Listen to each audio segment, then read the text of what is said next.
Hey, what's going on, everybody? It's Richard here with the Farm Life. Just heading out to the barn, gonna take care of a couple things, and I want to take you along for that. First off, I need to get this hay uncovered. We need to get a bale moved over to where we're feeding, so I'm gonna get that uncovered. We'll pull the bale out of that. We'll grab the old Branson tractor behind me. Love this thing. We'll just grab that and then we'll go grab a bale and move it over where we need to feed. So let's get going on that, and then we'll just kind of go from there. Just another vlog style video. We might talk about some fence. I want to talk about some different types of fence in this video for goats. So after I get that bale moved over, we'll head out and we'll talk about couple different types of fences that we use around here for the goats. So let's get going on that.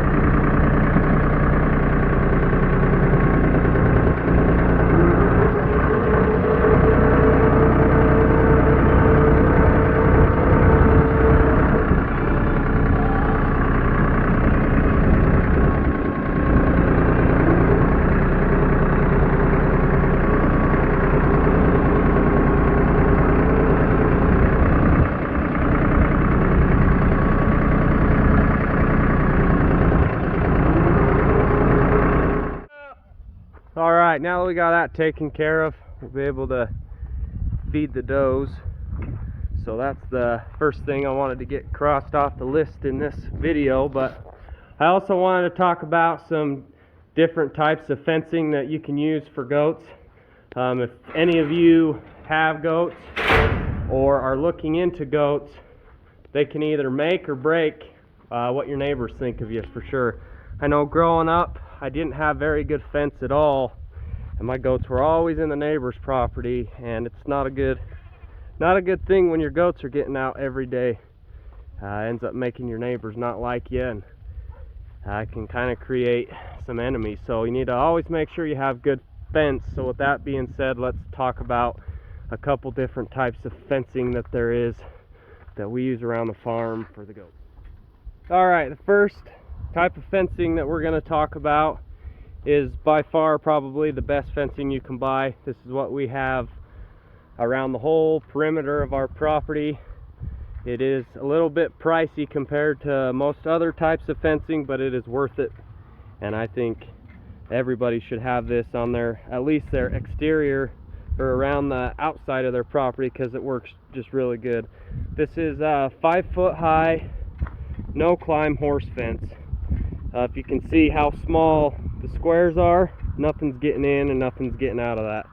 If you've ever had goats, you know that they can pretty much get through almost any type of opening, but this kind of keeps things buttoned up and a little bit tighter, and there's no way that the goats can get in or out of that. Another thing I like about this is the height. With it being 5 foot high, there's not very many goats that are going to be able to jump over that. I know in my career, or whatever you want to call it, of owning goats, I've had a lot of jumpers that can jump almost anything.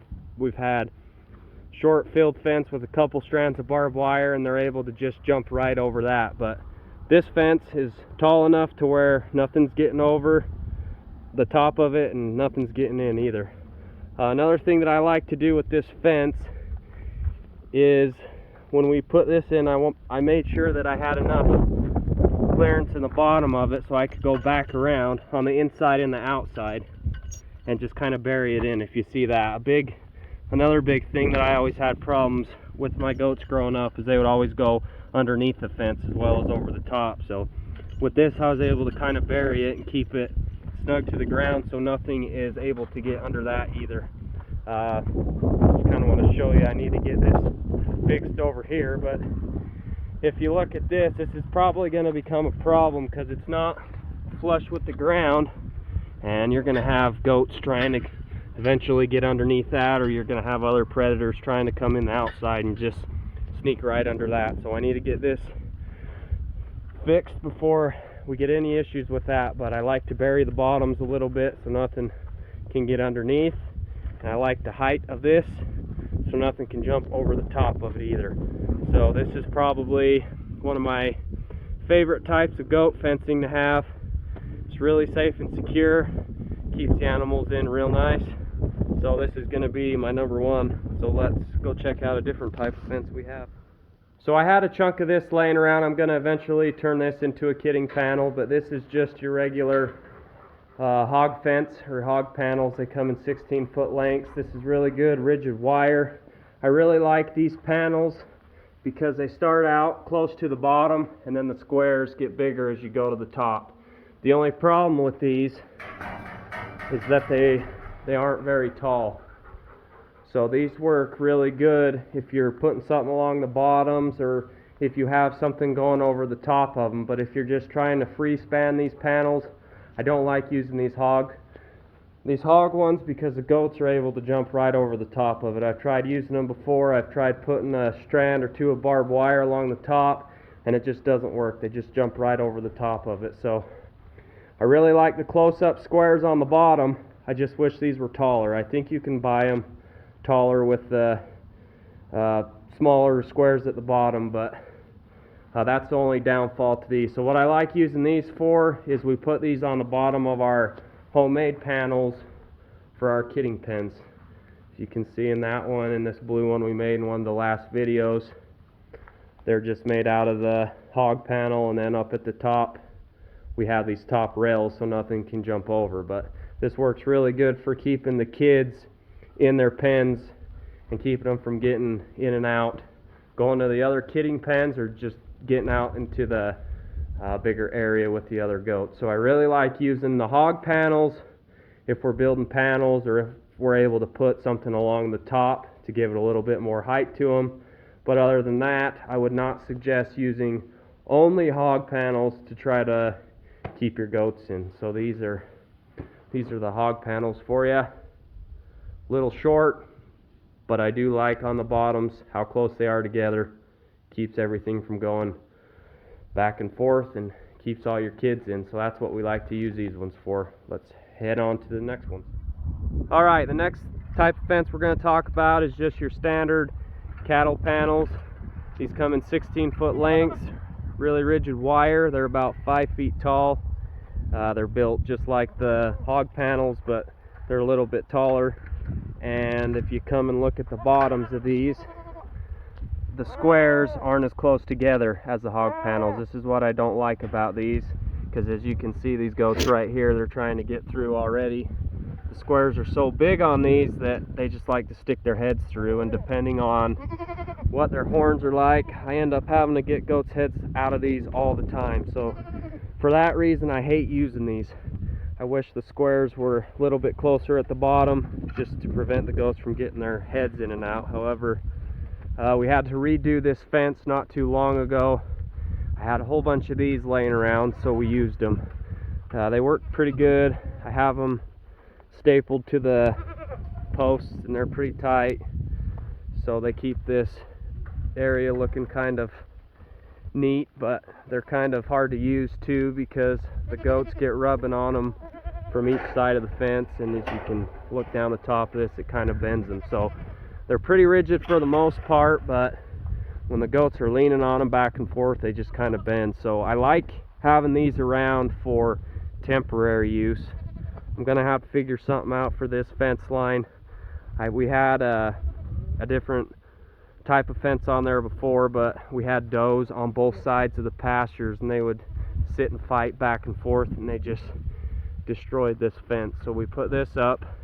The rigidness is helping a little bit more with the fighting, but I just don't like how they can get their heads through. That causes a lot of issues. So we're gonna end up doing something different here eventually, maybe some pipe fence or something, and then we'll put some hog panel on top of that to keep things from going underneath the bottom. So I like having these cattle panels around for temporary use, but I don't like using them for permanent. They're just not rigid enough that I like, and squares at the bottom and all the way up. I just don't like how the goats can get their heads through and get their heads stuck in that. So that's the only problem with these that I don't like. But if you're using it for bucks or whatever, it works great, because obviously he's not getting his head through that. So These are the 16-foot cattle panels that we use around here. Okay, to wrap up this video, we're just going to hurry and take a closer look at our kidding panels that we use. We use these just around if we need to fence off different areas or just little stuff like that, but these are mainly used for our kidding pens in the winter time. These are by far probably my favorite ones.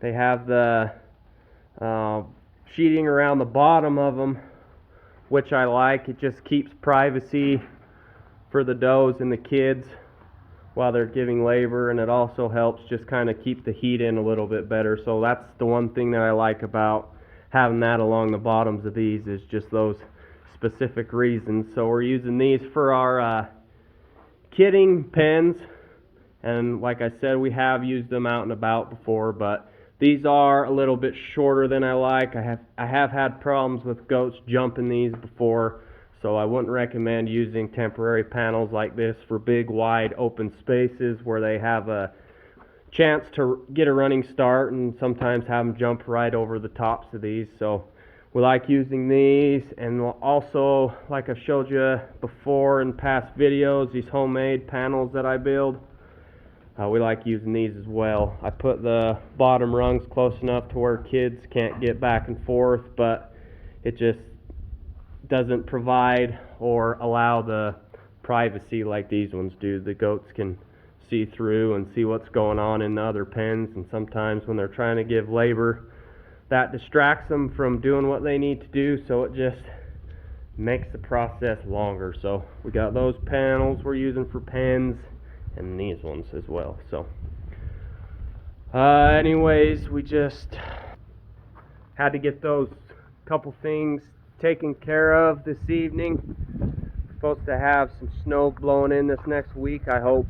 This isn't good for December. It's really dry and like 50 degrees today, so just had to get a bale moved out before that comes and get the hay covered back up. And I just wanted to talk about the different types of fences that we're using around here to keep those goats in and keep your neighbors happy. So hopefully you liked that video. If you haven't subscribed yet, hit that subscribe button for more videos like this.